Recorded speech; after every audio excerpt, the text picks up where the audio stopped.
ආදරණීය දුවේ පුතේ ඊවනින් school YouTube channel එකට ඔයාලව සාදරයෙන් පිළිගන්නවා. 6 වසර දෙමළ පළවෙනි පාඩම තමයි අද කතා කරන්න හදන්නේ. පළවෙනි පාඩම මම කොටස් දෙකකට කඩලා තමයි උගන්වන්න බලාපොරොත්තු වෙන්නේ. ඉතින් ඒ කොටස් දෙකෙන් පළවෙනි කොටස තමයි අද මම කතා කරන්නේ. එහෙනම් අපි පාඩමට යමු. දෙමළ භාෂාව ඉගෙන ගන්න දෙමළ හෝඩියක් තියෙනවා. දරුවනේ හරියට අපිට සිංහල භාෂාව ඉගෙන ගන්න සිංහල හෝඩියක් තිබ්බ වගේ.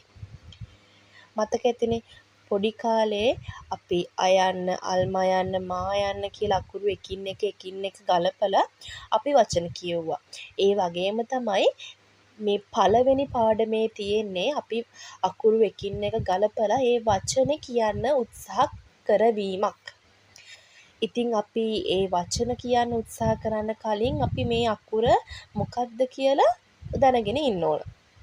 ඒක නිසා තමයි මම මුලින්ම කිව්වේ දෙමළ හෝඩිය පිළිබඳ කුඩා හැඳින්වීමක් කරලා අපි පාඩමට යමු. දරුවනේ මේ තියෙන්නේ දෙමළ හෝඩිය ස්වරාක්ෂර ටික. බලන්න මේවා කලින් දැකලත් ඇති, පුරුදුත් ඇති, ලියලත් ඇති. මේ තියෙන්නේ ව්‍යංජන අක්ෂර ටික. මේ කයන්න ගයන්න කියන අකුරු දෙකටම අපි දෙමළ හෝඩියේ එක අකුරක් තමයි භාවිතා කරන්නේ. ස ච කියන අකුරු දෙකටත් දෙමළ හෝඩියේ එක අකුරයි භාවිතා කරන්නේ. මේ වගේ අකුරු කිහිපයක් තියෙනවා. එතකොට මේ නයන්නට න කියන අකුරට දෙමළ හෝඩියේ අකුරු දෙකක් භාවිතා කරනවා. අපිට ඒ විදිහේදී ඉගෙන ගන්න ලැබෙනවා. මේවා හොඳින් මතක තියාගත්තොත් අපිට පහසුයි මේ පාඩම් වල වචන කියව ගන්න. මේ කොම්බු යෙදෙන විදිය සිංහල හෝඩියේ සිංහල අකුරු වලට ඉස්පිලි, පාපිලි, ඇලපිලි, ඇදපිලි අපි දානවනේ. ඒ වගේම දෙමළ හෝඩියෙත් අපි දෙමළ අකුරු වලට ඉස්පිලි, පාපිලි, ඇලපිලි එහෙම දානවා. ඒව මොන වගේද කියලා ඔයාලට මේ පාඩම් වල වචන කියවද්දි, වචන දකිද්දි, වචන හමු වෙද්දි ඉගෙන ගන්න ලැබෙනවා. අපි දැන් පාඩමට යමු.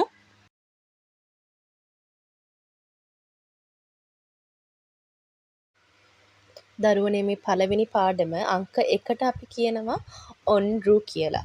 ඔන්රු. මේ තියෙන්නේ සන්දිප්පෝම්. සා න් දි පෝම්. සන්දිප්පෝම්. සන්දිප්පෝම් කියන්නේ හමු වෙමු කියන එක. බලන්න ඊට පහළෙහින් තියෙනවා සෙවි මඩුප්පෝම්. සෙවි මඩුප්පෝම් කියලා කියන්නේ සවන් දෙමු. පේසුවෝම් කියන්නේ කතා කරමු. දැන් මේ පාඩමෙන් අතර බලාපොරොත්තු වෙන්නේ අපි මේ අකුරු එකින් එක ගලපලා කියවලා සවන් දීලා ඒ විදියට කතා කරන ක්‍රියාකාරකමක් ගැන. බලන්න දැන් මේ පිරිමි ළමයා කියනවා වණක්කම්. වණක්කම්. වණක්කම් කියන්නේ මොකද්ද? ආයුබෝවන්. එතකොට අපිට කෙනෙක් ආයුබෝවන් කිව්වට පස්සේ අපි ආයි පෙරලා එයාට කියනවා ආයුබෝවන් කියලා.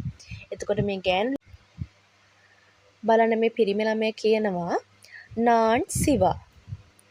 නීංගල්. මම සිවා. නීංගල් කියන්නේ ඔබ. ඔබ කියලා අහලා ප්‍රශ්නාර්ථයක් තියෙනවා නේද? එතකොට අනිත් පැත්තෙන් බලාපොරොත්තු වෙන්නේ එයාගේ නම කියයි කියලා. එතකොට අනිත් පැත්තේ ගෑනු ළමයා කියනවා නාන් ගීතා. මම ගීතා. මෙතන දැන් දෙබසක් තමයි යන්නේ. දැන් මේ පිරිමි ළමයාගේ නම සිවා, මේ ගෑනු ළමයාගේ නම ගීතා. සිවා කියනවා එනදු ඌර් කණ්ඩි. උංගල් ඌර්. මොකක්ද කියන්නේ? මගේ ගම මහනුවර, ඔබේ ගම. දැන් ප්‍රශ්නයක් නහන්නේ. එතකොට ගීත කියනවා එනදු ඌර් කොළඹු. මගේ ගම කොළඹ. සිවා නැවතත් කියනවා සන්දිප්පෝම් නන්රි. හමුවෙමු ස්තුතියි. ගීත කියනවා මීන්ඩුම් සන්දිප්පෝම් නන්රි. මීන්ඩුම් කියන්නේ නැවතත් කියන අදහස.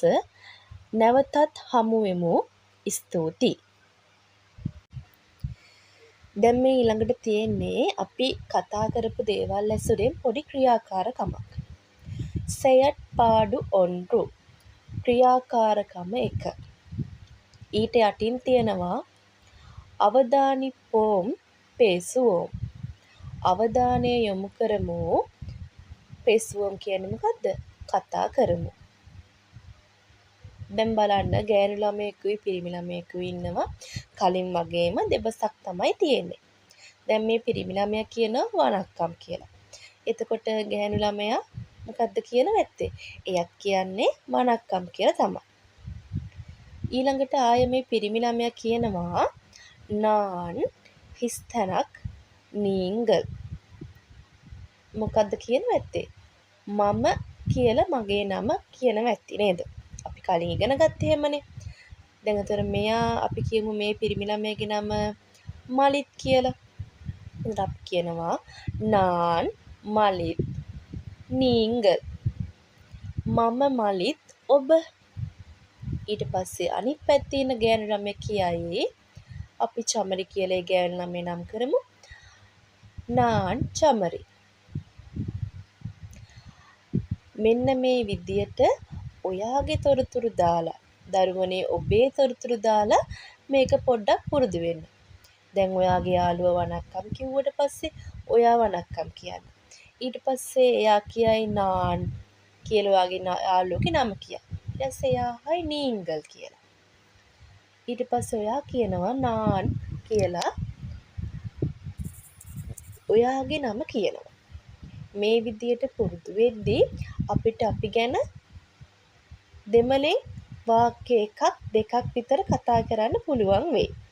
ඒක තමයි මේ පාඩමේ මේ කොටසින් මම දැන් කතා කරන කොටසින් බලාපොරොත්තු වෙන්නේ. ඊළඟ කොටසින් නැවතත් හමු වෙමු.